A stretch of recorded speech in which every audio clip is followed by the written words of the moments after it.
More on this issue with Avi Melamed, CEO of Inside the Middle East Intelligence Perspectives, and Behnam Ben Talblob, the Foundation for Defense of Democracies. Behnam, let me start with you. What do you make of the President of Iran's statement today?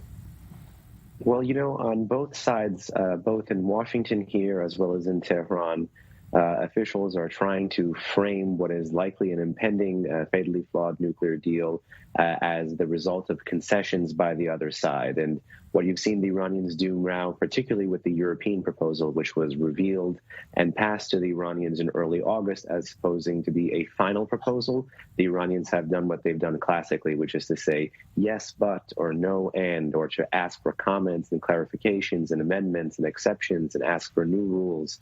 And so in this sense, it's a tried and true playbook for the regime, which has long delayed productive diplomacy, long stalled its feet just as a cover to advance its program and garner more sanctions relief.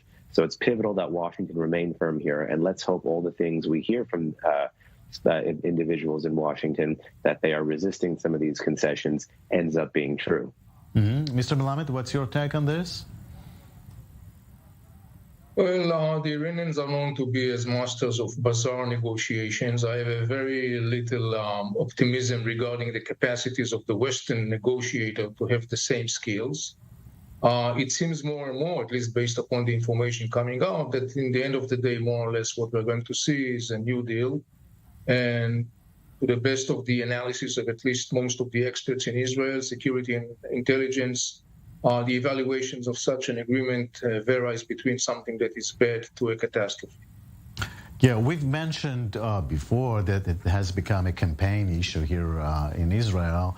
And, every party tries to posture against Iran now and so forth. And there was also a sort of a threatening message to Israel in the Iranian president's speech today. What do you make of this, Mr. Melamed? The Iranians are playing very sophisticated the game. They are sending threats, they are sending messages, they are smiling on half of their face and the other face is frown. We are familiar with that game. Look, here is the bottom line. Iran is becoming a regional superpower.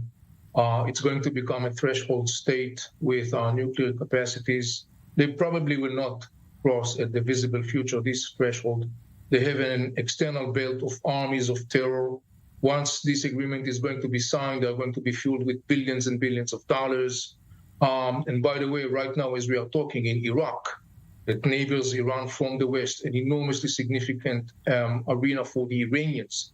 In Iraq right now, the crisis is evolving to a catastrophic scale, which is an outcome of the inner power struggle of the Iraqi people to get free of the Iranian deadly grip. Lebanon already lost that fight. The Iraqis are fighting that fight. One can just imagine what would this region look like once this agreement is going to be concluded. Iran is going to be fueled with hundreds and hundreds of billions of dollars that will be streamed to further fuel arms and finance its armies of terror across the region. This is a new region, as I wrote in my recent book. Yeah, we will talk about Iraq later in this program. I want to ask you, Behnam, after today's speech, will this pose a serious delay in everything, would you say? It potentially could. I mean, the idea that these are just mere delaying tactics needs to be seriously debated here, because ultimately the deal was Tehran's for the taking for the past year and a half. So sometimes when the Iranians say no, sometimes they mean no. And Iran is going to continue to say no until it says yes. And in the Iranian press most recently, they've said that they're going to be reviewing the U.S. response up until the end of the week. So they intend, at least in the very short term, to drag their feet. That's the most likely explanation behind part of the president's commentary here, but it's not necessarily all of it. That ideological enmity is real. The comments that they said there about Israel, that is part and parcel of their foreign and security policy.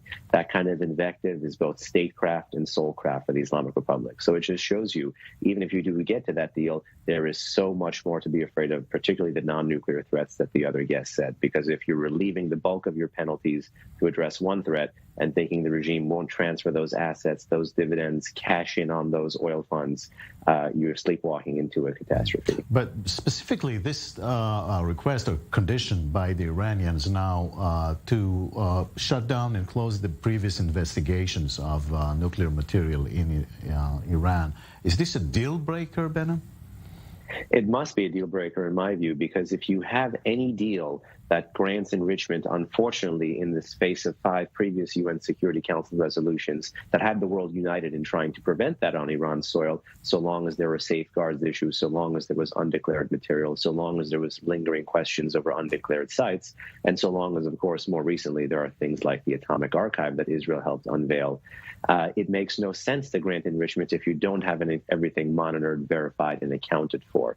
So in my view, the safeguards investigation should come to a close before any deal enters implementation. Now the Iranians are trying to hold the deal hostage, potentially to sweeping either the safeguards issue under the rug, delaying it, or having the mere political forces of a deal being on the horizon overwhelm the safeguards investigation. Unless we forget, this exactly happened in 2015 with the PMD, the Possible Military Dimensions report from the IEA. That came in December 2015, didn't have fully answered questions. It read more like a research paper. Then January 2016, the sanctions relief with the JCPOA began. Avi, I have under a minute.